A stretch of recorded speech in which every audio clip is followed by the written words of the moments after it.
여러분 안녕하십니까? 박상규입니다. 이 방송은 유튜브 KTV 뉴스에서도 실시간으로 보실 수 있습니다.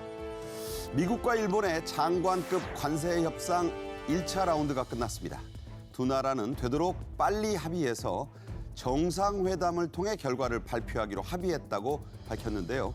최상목 경제부총리와 안덕근 산자부 장관도 우리나라와의 내주 협상을 위해 함께 미국 방문에 나섭니다.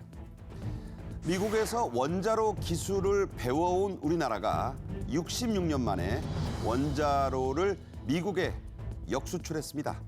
미국이 우리나라를 민간 국가로 지정한 뒤 계약이 체결돼서 그 의미가 더 큽니다. 북한의 김정은이 3년째 할아버지 김일성의 생일에 묘소 참배에 불참했습니다. 자신의 업적인 신도시를 딸과 함께 둘러봤는데요. 갈수록 강화되고 있는 김정은 독자 우상화의 실상을 짚어봤습니다. 먼저 박성원 서울신문 논설위원, 임종윤 시사평론가와 함께하겠습니다. 어서 오십시오. 안녕하십니까. 네.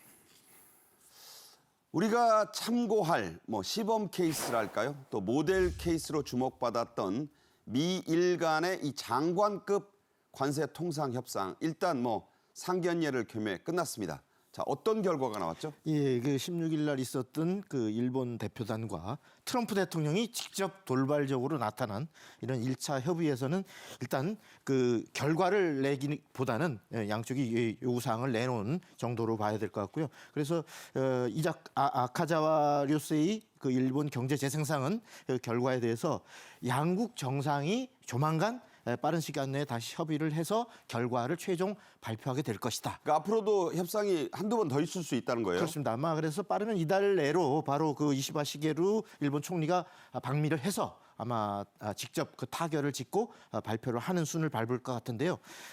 아카자와 장관은 상호 관세, 그러니까 미국이 일방적으로 24%를 일본에 때린 그 상호 관세에 대한 유감을 일본 측으로서는 표명을 하면서 이것을 좀 일본은 제외해달라라고 요청을 했고, 또 일본 언론 보도에 따르면 미 측에서는 바로 트럼프 대통령이 직접 일본의 방위비 증액을 요구했다, 이렇게 이제 보도가 되고 있는데요. 그래서 무엇보다도 트럼프 대통령이 일본과의 협의가 여러 나라 중에서도 일본과의 협의가 최우선이다라고 협상을 가장 우선시하고 있음을 이렇게 밝혔습니다.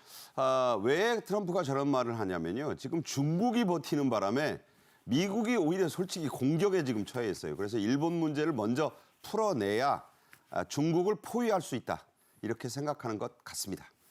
자, 이번 협상에서 일본이 기습을 당했다, 허를 찔렸다, 이런 말까지 나옵니다. 방위비 문제 때문이죠? 예, 그것도 있겠고요. 저는 하나 더 추가된다고 해야 된다고 생각하는 게 트럼프가 직접 끼어들었다. 앞서 이제 위원님 말씀을 하셨습니다만 그 두 가지 부분이라고 생각을 합니다. 그러니까 허를 찔렸다라는 거는 예상 못했다라는 얘기 아니겠습니까?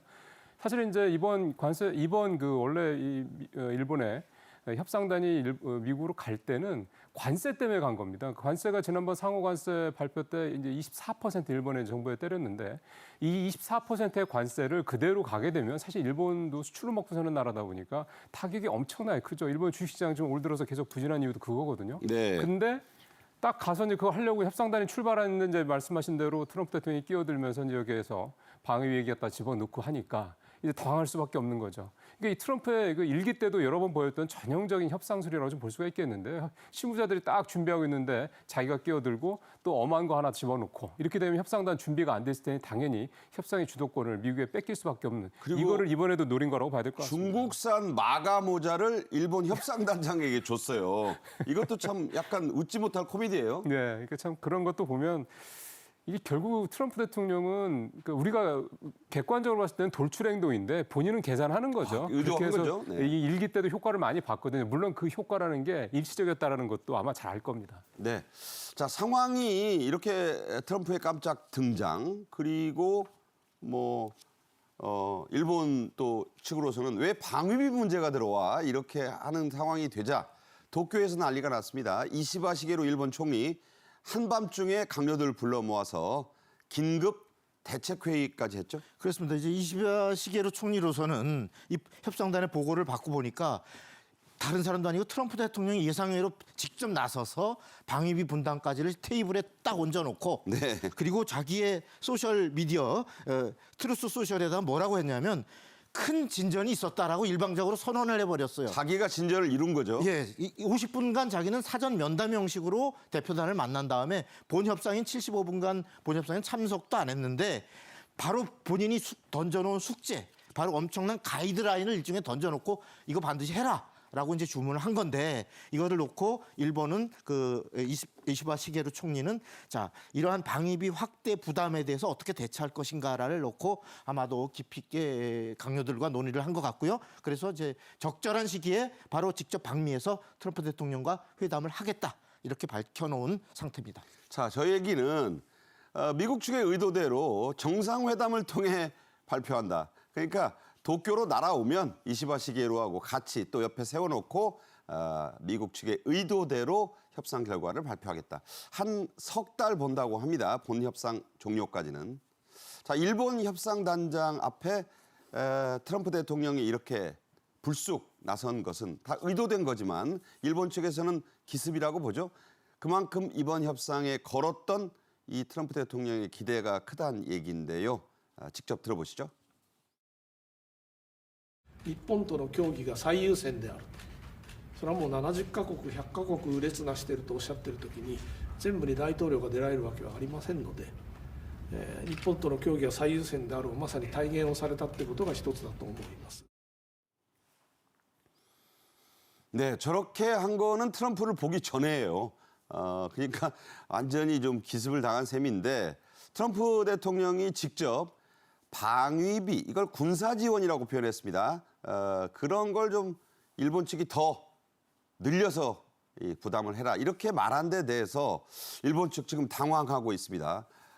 일본 내부의 반응도 지금 떨떠름하죠. 그럴 수밖에 없지 않겠습니까? 특히 이시바 시게루 총리가 모르겠습니다. 제가 좀 확대해서 하는지는 모르지만 약간 불편한 속내를 아예 감추지는 못하고 있는 게 아닌가 생각이 드는데요. 아까 아카자와 단장 뭐 인터뷰 내용도 나왔습니다만 일단 공식적으로 겉으로는 그 트럼프 대통령이 직접 협상에 이렇게 나서서 뭐 감사하다, 뭐 우리를 좀 더 챙겨준 것 같다고 생각한다 이렇게 그러니까 일본인들은 예. 이 본심하고 겉으로 표현하는 게 달라요. 맞습니다. 저거 혼내가 아니고 저거는 다태만해. 네, 닷대마입니다. 예. 네.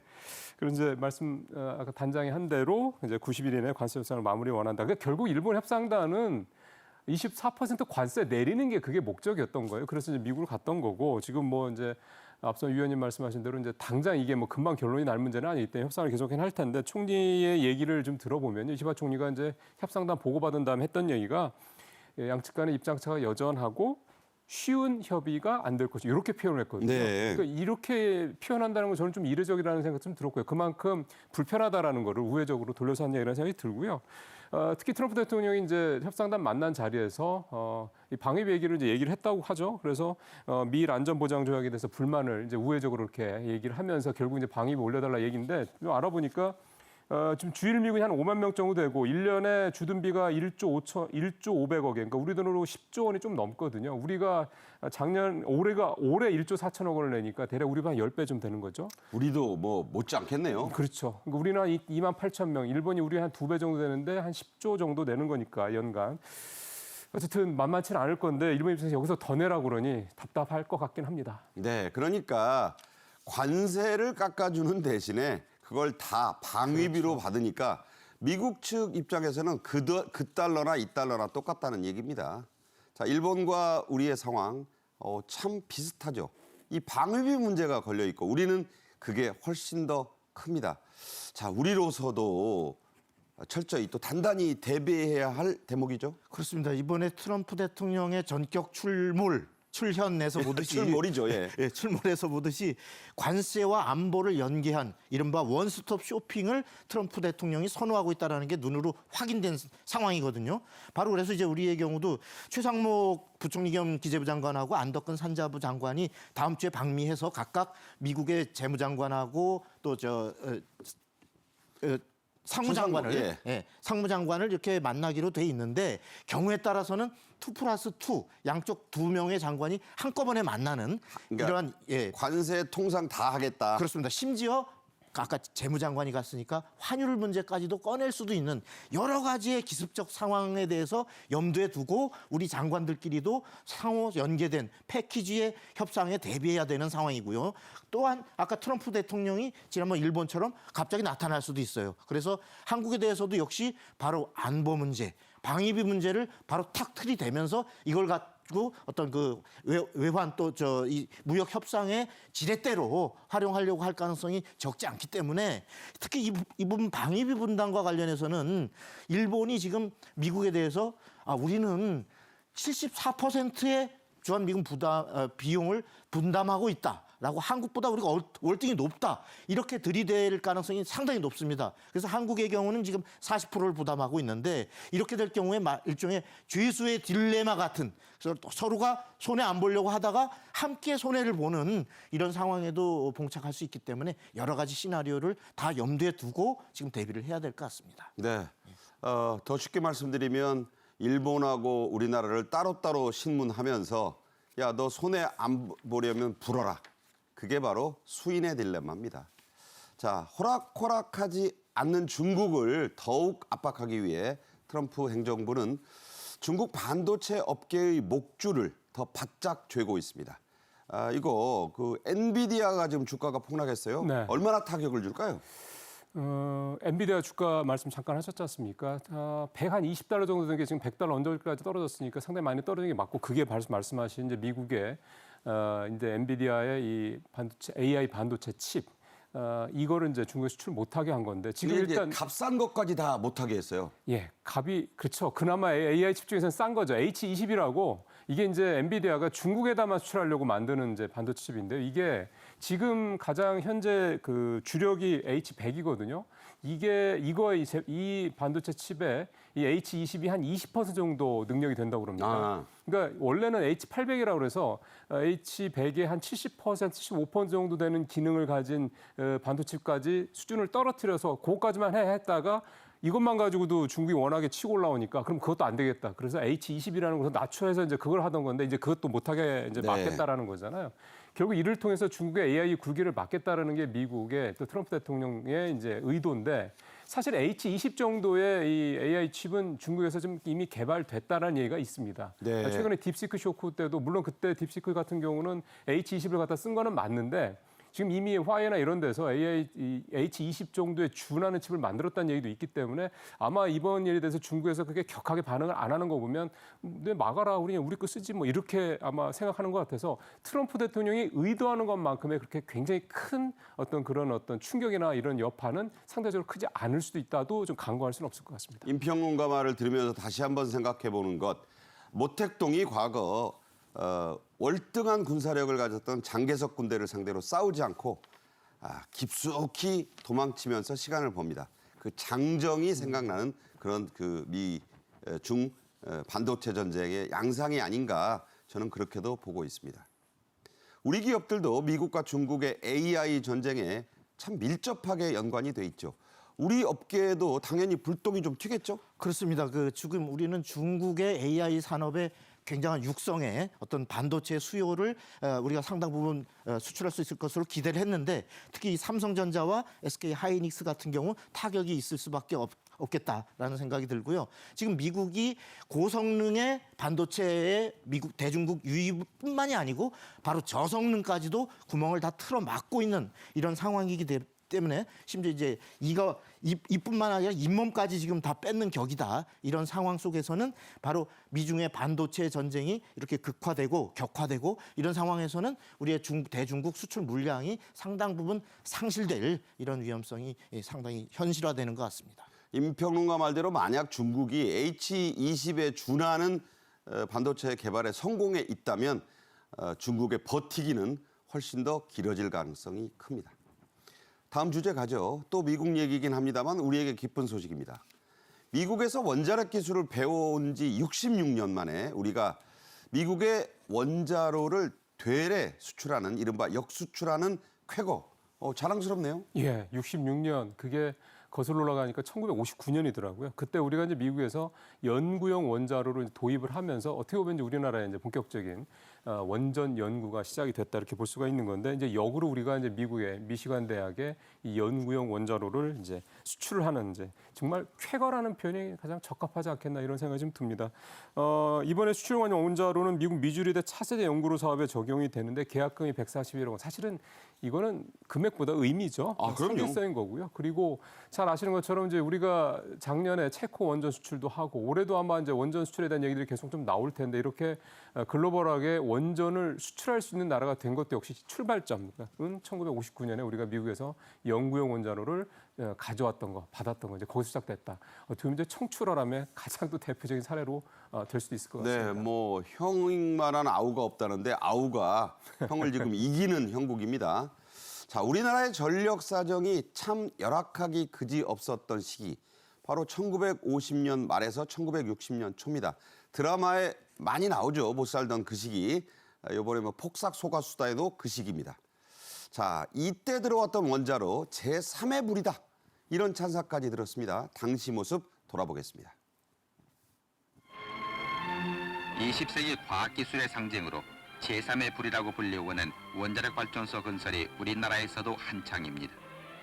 경상남도 동래군 장안면 고릭 원자의 불을 일구는 공사는 원자의 솥가마를 담을 거대한 돔을 짓는 일입니다. 원자력 발전소 제1호기가 준공됨으로써 원자력국의 대열에 들어섰습니다. 시설 용량 58만 7천 킬로와트의 원자력 1호기가 7년 7개월 만에 준공됨으로써 우리나라 총 발전 설비는 659만 킬로와트로 증가해서 전력 예비율 향상에 크게 이바지하게 됐습니다. 이번 계약의 또 큰 의미가 뭐냐. 우리가 민감 국가로 미국으로부터 지정을 받았죠. 그래서 이거 큰일 아니야 이러는 와중 그 이후에 이뤄낸 일이기 때문에 더 의미가 있죠. 예, 지금 앵커 말씀하신 대로 민간국가 우리가 뒤늦게 알아서 더욱더 충격도 있었는데 그 이후에 사실은 이렇게 되면 미국에 우리가 과학기술이니 뭐니 이런 부분 관련해서 계속 막히는 거 아니에요. 이 걱정이 항상 컸던 게 사실입니다. 지금 가뜩이나 AI 시대에 맞아서 뭔가 우리가 좀 해야 되는 게 많은데 교류해야 될 게 많은데 그런 거죠. 근데 이번 이 원자로 연구용 원자로 수출권이 바로 그런 일각의 기후를 해소할 수 있었다는 데서 굉장히 의미가 있다 좀 볼 수가 있겠고요. 그래서 유상인 과기부 장관도 선진 원자력 기술을 개발하는데 이번 기회를 통해서 박차를 가할 것이다 이렇게 얘기를 했고 과학기술부는 아예 한 걸음 더 나아가서 비즈니스를 연결하자는 거죠. 그러니까 네. 이런 연구용 원자로를 비단 미국만이 아니라 전 세계에 다 수출하는 이런 식으로 좀 확장을 하자. 이렇게까지 한 걸음 더 나아가는 모습도 보였습니다. 네. 자, 이게 충분히 가능한 게 이 연구용 원자로 시장 40년 넘은 게 세계 곳곳에 널려 있어요.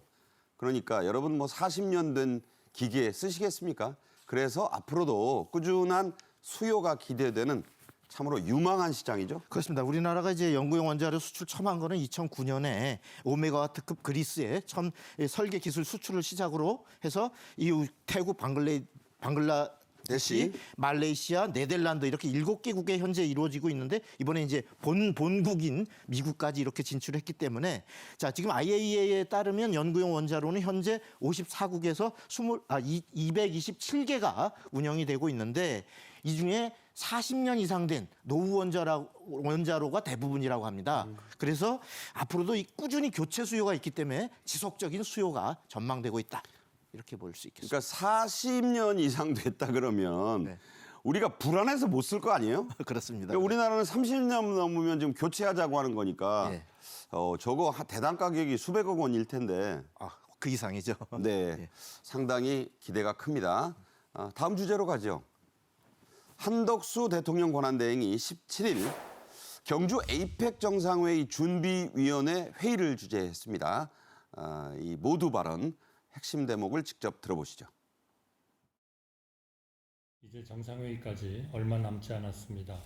제반 인프라 구축 등에 필요한 물리적 소요 기간을 감안하면 이제는 구체적인 계획들을 확정하고 신속하게 집행해야 할 때입니다.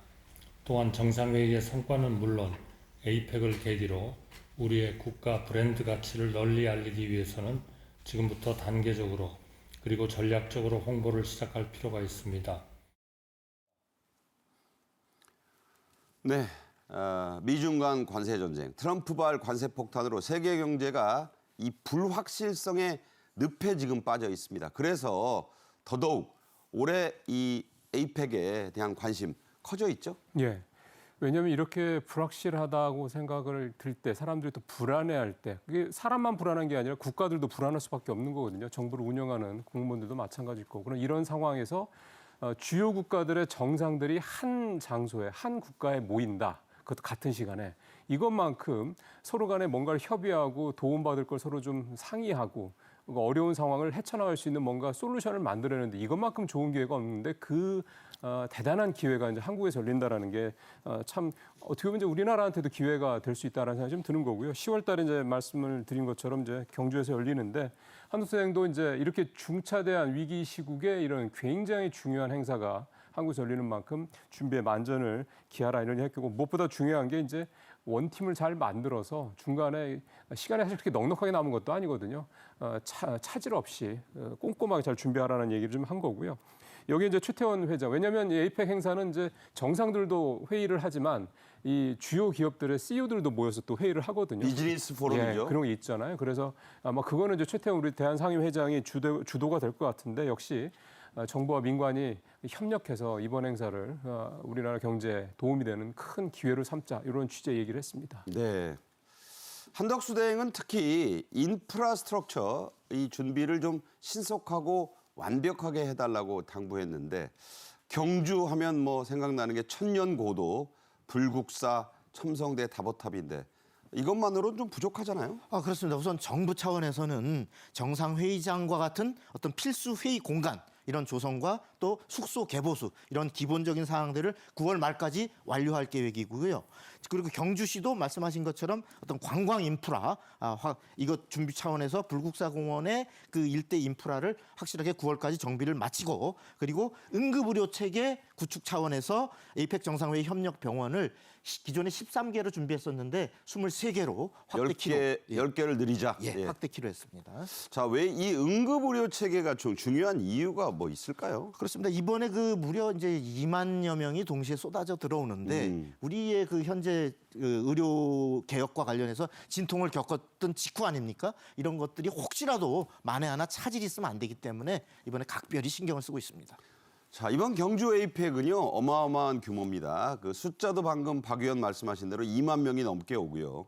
거의 다 뭐 그냥 장사미사들이 아니고 다 그 나라의 정상부터 시작해서 주요 인사들이 오는 겁니다. 아마 경주가 생긴 신라시대 이후에 이렇게 많은 외국의 이 VIP들이 모이는 건 처음이 아닐까 그런 생각합니다. 그래서 에이펙 운영에 들어갈 사업비 지금까지 한국에서 열린 국제회의들 가운데 가장 많죠? 예, 이런 대형 행사를 맡아서 총괄 기획도 하고 행사 진행 이걸 이제 PC 업체라는 표현을 많이 씁니다. 네.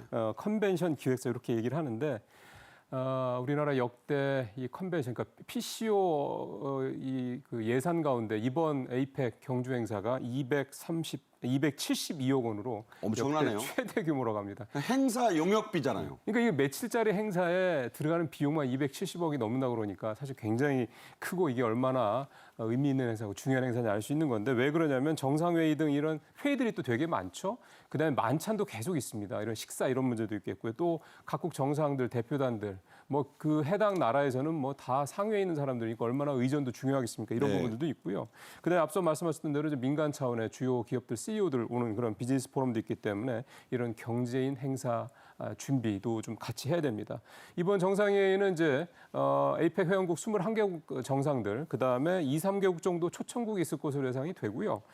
이번에는 특히 아시아에서 이제 한국에서 열리다 보니까 아세안도 참여를 합니다. 네. 옵서버로. 그래서 네. 여기서도 아마 꽤 많은 정상들이 올 것 같고 대략 한 2만여 명 정도가 참석하는 정말 메모드한 그런 대규모 국제 행사가 될 것 같아서 잘 치르는 것도 중요하고요.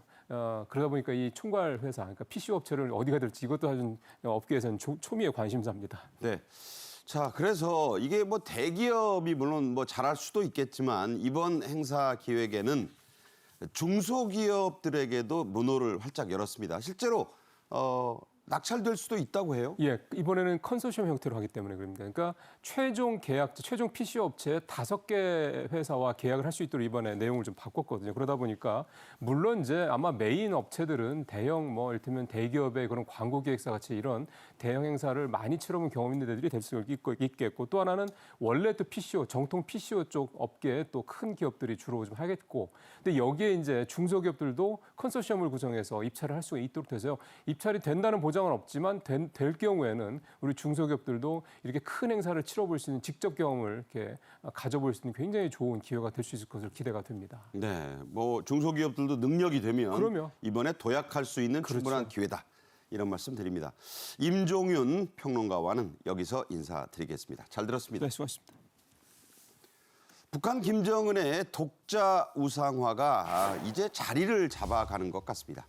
할아버지 김일성처럼 보이려고 온갖 수단을 동원했던 집권 초기의 모습은 간대운데 없을 정도인데요. 오늘은 그 얘기를 좀 집중적으로 해보겠습니다. 영상 보겠습니다. 위대한 현역의 시대를 상징하는 기념비적 창조물들을 연이어 떠올리며 사랑하는 인민의 복리 증진을 위한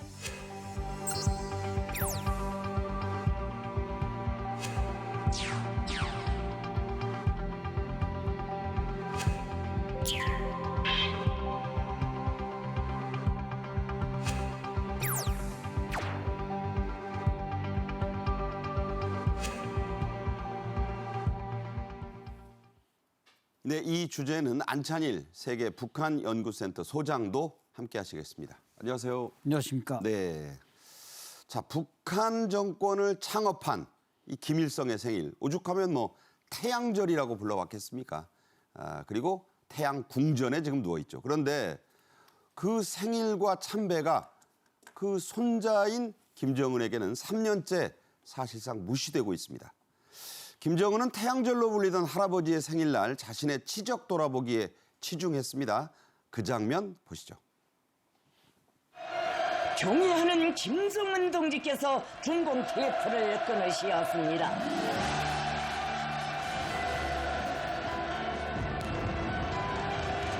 전체 조선인민의 억센 기상과 강렬한 멸망이 넘쳐 흐르는 시대의 찬가들이 준공식장에 울려 퍼지며 참가자들을 크나큰 감격과 희열로 끌게 했습니다.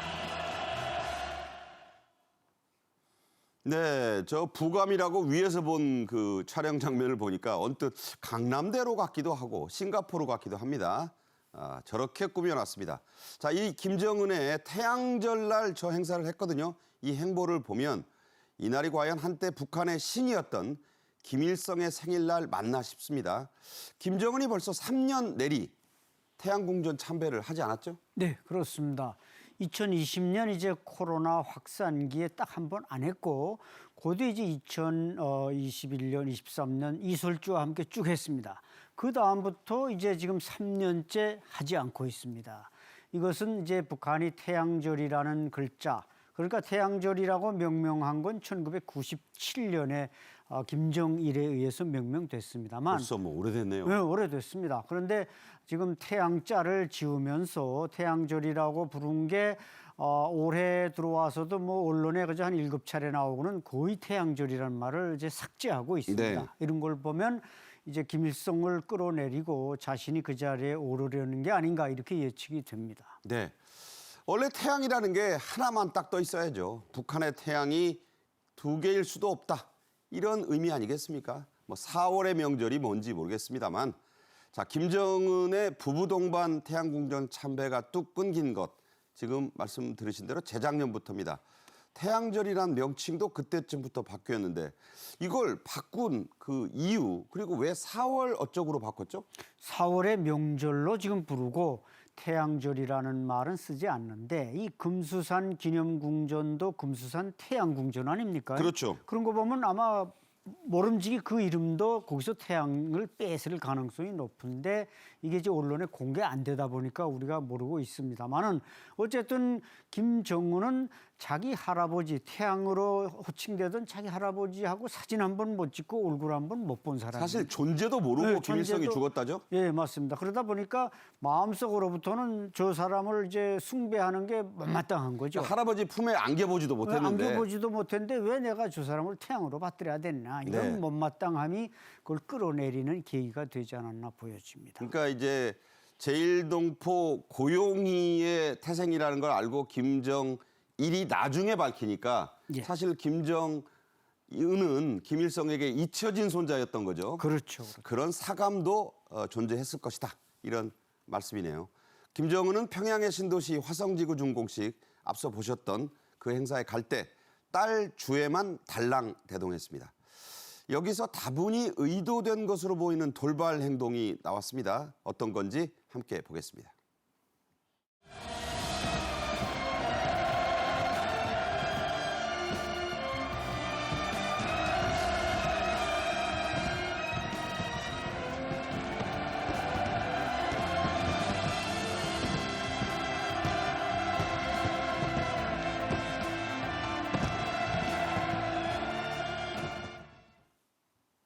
자, 괄호친 부분 주목해 주셨겠죠? 뭐냐면 김정은은 원래 애민 지도자 이미지로 뭐 끌어안고 뭐 볼도 부비고 이랬습니다. 그런데 김주애가 그 어떤 할머니를 이렇게 한번 안아준 다음에 귓속말까지 해요.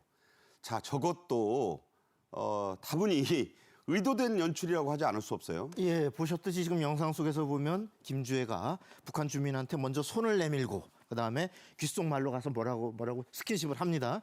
이렇게 보면은 과거에는 이제 김정은의 옆에나 뒤에서 어떤 다소 어색하거나 혹은 수줍은 표정만 짓고 있던 것과 굉장히 대비되는 이런 모습인데 이것이 후계자 이미지 연출을 위한 것 아니냐 이런 그 분석을 낳고 있는데요.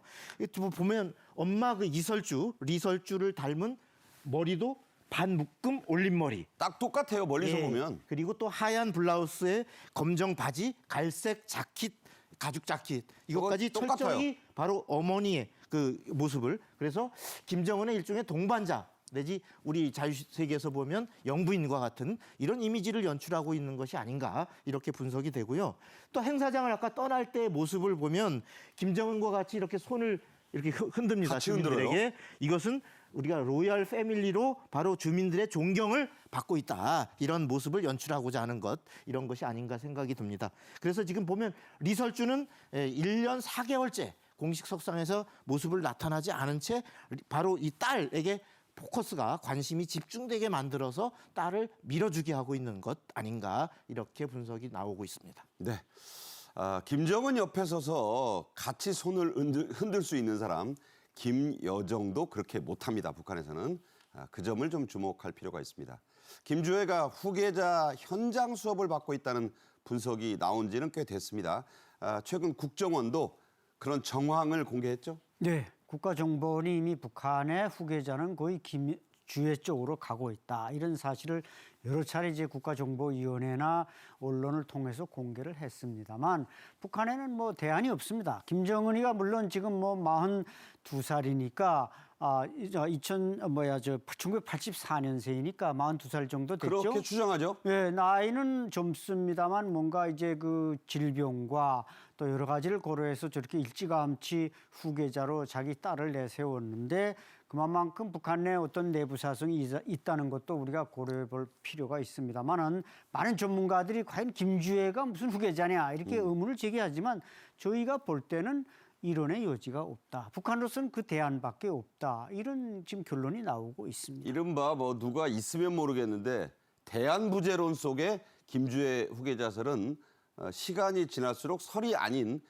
실체로 굳어져 갈 수 있다. 이런 말씀입니다. 네. 자, 그런가 하면 우리는 뭐 사진 동영상으로 분석할 수밖에 없는데 김정은의 이 문고리 실세로 불려온 조용원 비서 남자입니다.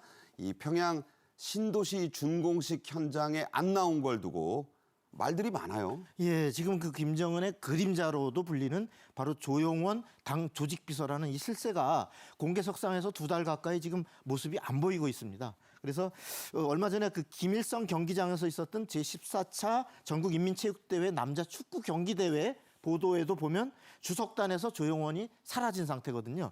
그래서 이 조용원이 지난달 1일에 지방공업공장의 착공식 때 모습을 한번 보인 이후로 지금 한 달 반째 이렇게 행적이 묘연하다 보니까 저런 거는 지금 과거에는 김정은 있는 곳에 한 3m 안에 조용원이 있었거든요. 그렇습니다. 있었는데 자 북한에서는 북한 매체들이 과거에 이제 숙청을 당하거나 처벌을 받은 고위직의 경우는 바로 공개 매체 활동에서 이렇게 사라지는 모습을 보여줌으로써 그 어떤 현재의 어떤 부재의 사실을 이렇게 알리는 이런 경우들이 왕왕 있었기 때문에 이번에도 그런 일환이 아닌가 이렇게 해석이 되고 있습니다. 네, 왜 이렇게 그 비서 하나 가지고 난리냐 싶으실 텐데 조용원은 상당히 중요한 인물이고 문고리 이상의 의미를 갖고 있습니다. 말 그대로 김정은의 그림자인데 안 보이는 걸 외국이나 우리가 좀 신경 쓸 거라는 것까지 북한은 알고 있잖아요. 네, 알고 있기 때문에 이제 숨겨놓고 근신을 시키지만 이제 말씀하신 대로 이 조용원은 노동당 조직비서. 조직비서면 뭐 당 안의 당으로서 당을 다 장하고 있는 사람이고 뭐 비서실장격이면 그 사람 머리에서 손가락에서 모든 디시전이 그 사람한테 나오는 거예요. 인사도 다 하죠. 인사, 조직, 선전선동을 장한 총괄하는 인물인데 최근 3년간 조용원이 이제 설명하셨지만 김정은을 수행한 이 횟수가 99회. 이건 뭐 공개된 것만 99회고 뭐 가서 뭐 저녁에 술을 먹었다든지 하면 뭐 몇백 회 될 겁니다. 네. 이런 실세가 지금 근신을 하고 있다. 이게 뭔가 북한 내부의 권력이 요동치고 있지 않나 이런 예감도 듭니다. 네, 지금 말씀하신 대로 안 소장님, 조용원이 간부들 기강문란이 좀 있어서 여기에 대한 총책임, 당신이 조직비서 아니야. 이래서 아래 것들 보기에도 그러니까 근신을 시키고 있다. 이런 보도가 있습니다. 하지만 심하게 다루지는 않는다고요? 그렇죠. 아마 혁명화를 갖거나 그러면 완전히 그 지워버리겠지만 혁명화라는 건 전에 최룡에도 한번 받았잖아요. 최룡해처럼 이제 완전히 당 간부직을 내려놓고 밑에 내려가서 노동하는 게 혁명화입니다. 근데 이 사람은 지금 근신한다고 보도가 나오고 있는데 올해 그 북한의 이제 남포시 온천군당위원회 간부들이 술 추념을 했고 또 자강도 강계시 시중군 농업감찰기관원들이 또 부정을 저질러서 김정은한테 질책을 받지 않았습니까? 여기 누군가 책임을 져야 되니까 아마 김정은이 당신이 조용원 당신이 책임지고 좀 근신하는 모습을 보여줘라. 그래서 아마 지금 근신하고 있다면 뭐 얼마든지 돌아올 수 있지만 또 다른 갈등이 일어나서 잘렸다면은 이 사람이라고 너무 지금 오래 써먹지 않았습니까? 네. 어떻게 보면 토사구팽 될 때가 되기도 될 수도 했습니다. 있다. 네, 네. 북한이 김정은이 하는 일을 어찌 알겠습니까? 네. 우리는 이제 그림에 나왔다 사라졌다 하는 걸 가지고 이렇게 추적을 해서 분석합니다. 자취를 감춘 주요 간부가 또 있습니다. 노동당 상무위원 명단에서 갑자기 사라진 리병철이라는 인물이죠. 네, 이병철은 지금 올해 뭐 80대 중반이 훨씬 넘은 고령인데 이제 지적하신 대로 사라지면서 그 호칭이 나왔는데 당중앙 군사위원회 이제 총고문이다. 고문. 이 고문 북한에서 고문은 이건 정말 있으나 마나한 자리인데 한국에도 고문 별거 없어요. 네, 별거 없습니다. 그런데 이런 자리를 줬다는 건 이미 인민군 원수 자리도 빼앗겼고 네. 뭐 모든 직에서 물러나서 이 핫바지로 돌아갔다 그런 얘기인데 아마 이 사람 역시 뭐 고령에다가 또 정치국 상무위원 자리까지 내놓으면 그다음부터는 이 권력에 도저히 돌아올 수가 없기 때문에 거의 뭐 이 사람 역시 토사구팽되지 않았나 보여집니다. 말씀하신 대로 80대고 그렇게 대우를 받았다면 예. 그래도 뭐 어디 가서 험한 꼴은 안 보겠죠. 네, 그렇습니다. 네, 그냥 고문으로 여생을 마치게 했다. 예, 네, 그렇게 보는 게 맞겠습니다. 네. 자, 다음 주제입니다. 이것도 북한 얘기인데 러시아와의 관계 얘기입니다. 러시아와 북한의 밀착은 갈수록 강화되고 있습니다. 러시아판 쿠팡이랄까요? 그러니까 이제 유통업체죠. 여기서 북한 여성 노동자들이 수백 명 일하는 장면이 포착이 됐습니다. 이거 명백한 유엔 제재 위반 아니겠어요? 그렇습니다. 이제 이 장면이 러시아의 독립 언론 모스코 타임스라는 데서 이제 지난 15일 날 올라온 한 커뮤니티의 영상을 보도하면서 이게 알려졌는데요. 여기 보면은 저 모습이네요. 예, 이 영상을 보시면 북한의 여성으로 추정되는 수백 명의 인력이 바로 러시아판 쿠팡으로 불리는 한 전자상거래 업체의 모스크바 창고에서 움직이고 일하고 있는 모습이 지금 포착이 돼 있습니다. 누군가가 스마트폰으로 찍었어요. 그렇습니다. 아마 이 중에 누가 혹은 관계자가 찍어서 아마 올린 것 같은데 커뮤니티에 이것은 명백하게 대북 제재 위반입니다. 말씀하신 것처럼 지금 국제사회는 이제 유엔 안전보장이사회 결의 2375호에 따라서 북한이 제3국으로 노동자들을 파견하는 것 그리고 또 유엔 회원국이 북한의 노동자들을 수용하는 것, 받아들이는 걸 다 금하고 있거든요. 근데 이것이 이렇게 금지에도 불구하고 바로 북한이 불법적인 외화벌이를 바로 이렇게 하고 있다는 이것이 포착이 됐기 때문에 당연히 이것들이 어떻게 된 것이냐라고 이제 질문이 들어갔는데 해당 업체는 이에 대해서 명확한 답변을 거부하고 있습니다. 딱 잘라 아니라고 한 거는 시인을 한 거죠. 네, 그렇습니다. 확인해줄 위치에 있지 않다. LCND 하면 공산국가에서는 맞다는 얘기를 해준 겁니다.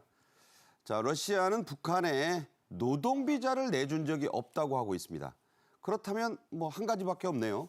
위장 취업이죠? 네, 위장 취업을 했고 그것은 아마 이제 유엔이 제재를 하니까 위장 취업했는데 지난해에 이자 말씀하신 대로 노동 비자는 단 한 건도 러시아가 내주지 않았습니다. 그런데 근로자들은 안 나갔느냐? 똑같이 나갔습니다.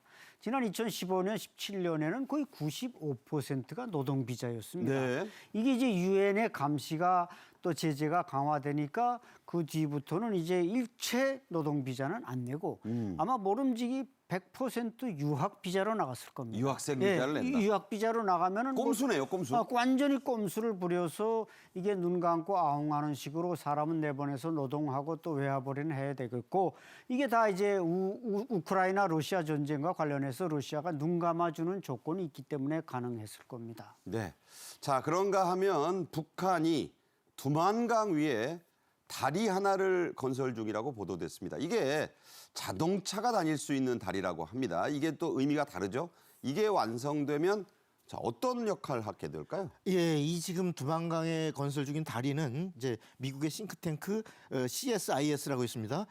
전략국제문제연구소가 운영하는 북한 전문 웹사이트가 있는데 여기에다가 올린 위성 사진.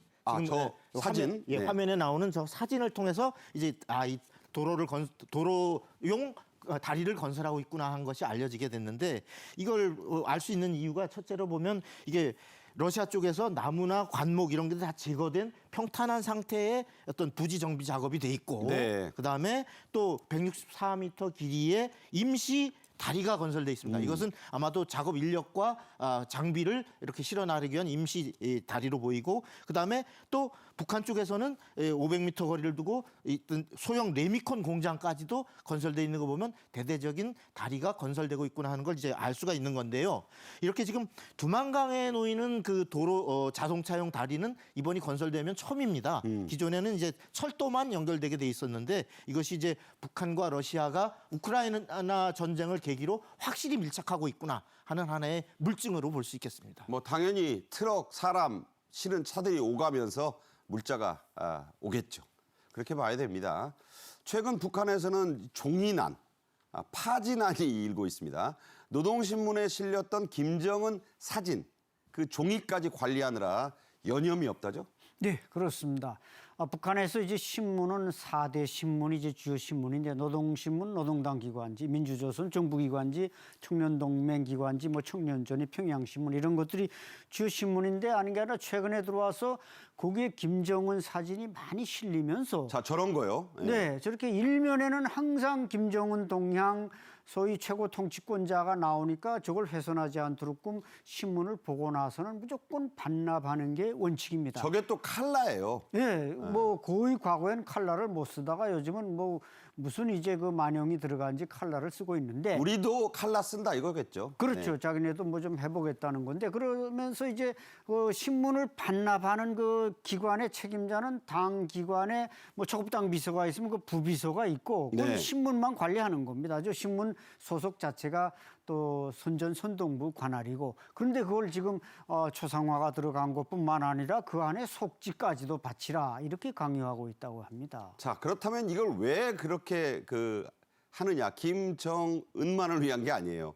노동신문 파지를 이용해서 북한 주민들 여러 용도의 휴지로도 쓰고 담배 많은 종이로도 쓰는데 이거 다 속지까지 바치라니까 아주 당황하고 있다고요? 네, 그렇습니다. 북한은 이게 위생 시설이 잘 안 돼 있어서 농촌이나 이런 데 화장실에는 거의 그 닦는 종이가 신문이고 또 노인들은 담배 마라초로 쓰고 하는데 그걸 다 바치려니까 이게 인민들이 가뜩이나 종이가 부족한데 그 신문 쪼가리 오려서 유용하게 썼는데 그걸 다 바치라 그러니까 그것까지? 네, 주민들로서는 불만이 안 나올 수가 없는 것입니다. 그러니까 그런데 이제 이래서 김정은 사진이 버려져 있거나 그러면 난리가 나니까 네. 그런 걸 다 이제 철저히 반납해라 이런 얘기가 나온다는 얘기고 자 이걸요 그 주민들 원성이 좀 영향이 없을까요? 있습니다. 왜냐하면 그게 생활의 종이 부족으로 저 신문, 노동신문, 민주조선 가지고 좀 보탬이 됐는데 그걸 또 도배까지 합니다. 도배지가 없는 경우. 이런 걸 깡그리 바치라 그러면 주민들은 불만이 안 생길 수가 없습니다. 네, 그래서 아마 파지 담아 보내는 오물풍선